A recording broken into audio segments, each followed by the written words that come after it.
நேற்று நடந்த ஒரு சம்பவம். நான் வந்து கிருஷ்ணாபட்டினம் யார்டு போர்ட்டுக்கு வந்து கப்பல் துறைமுகத்துக்கு போக வேண்டிய புறம் இருந்துச்சு. நான் போக முடியாது அப்படின்னு சொன்னேன் நான்.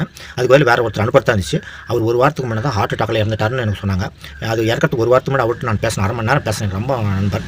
அதாவது எதுக்கு சொல்ல வரேன்னா, நல்லா ஹார்ட் ஒர்க் பண்ண மாதிரி குறையெல்லாம் நல்லா வேலை பண்ணால் எப்படிப்பா அவருக்கு ஹார்ட் பண்ணால் கொழுப்பு சேர்ந்துச்சு அப்படின்னா, அதாவது நேற்று மாலை 35 வயசு அதே கம்பெனியில் ஒரு மேனேஜர் ஒருத்தருக்கு பெங்களூர் தூக்கிட்டு போகிறாங்க. அவருக்கும் ஹார்ட் அட்டாக் 35 வயசுல. அப்புறமேல அடுத்த 2 நாள் கழிச்சு ஆஞ்சியோகிராஃப் பண்ணி காப்பாற்றிட்டாங்க அப்படின்னு சொன்னால் நல்ல வேலை பழிச்சிட்டார்.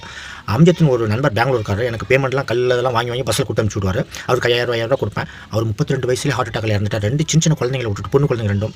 அது வருமுன் காப்போம் உணவு முறை தான். ஃபாஸ்ட் ஃபுட்டு, பீஸா, பர்கர் இந்த மாதிரிலாம் இதெல்லாம் சாப்பிட்றதுனால தான் நிறையா வருது. உணவு முறை ரொம்ப மாறி போயிடுச்சுன்னு வச்சுங்களேன். ஒரு ஹோட்டலுக்கு வந்து இது இப்போ பன்னீர் கொடுத்துருக்கேன். அவர் சொன்னார் நைட் டைமில் வயிறு கலக்காமல் காலையில் வயிறு சுத்தமான அதுதான் கரெக்டான ஹோட்டல் அப்படின்னு சொன்னார். அந்த மாதிரி ஃபுட்டு தான் நாங்கள் கொடுப்போம் அப்படின்னு சொன்னார்.